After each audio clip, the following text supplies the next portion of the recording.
esta é unha obra moi coñecida que simboliza muitísimo para os galegos. É unha obra que se compuxo fora de Galicia para recibir ao señor Castelao no porto de Bos Aires.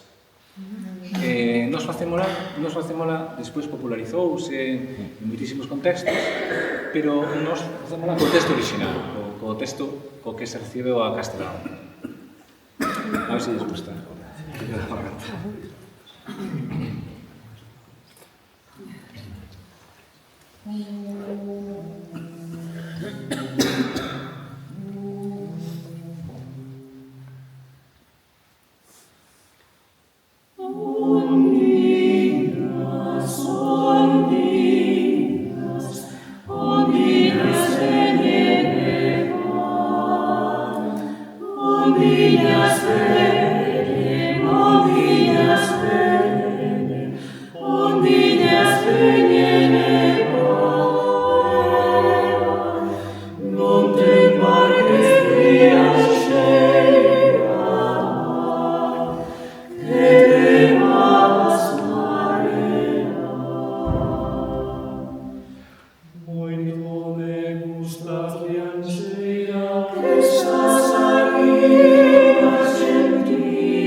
Omnias venie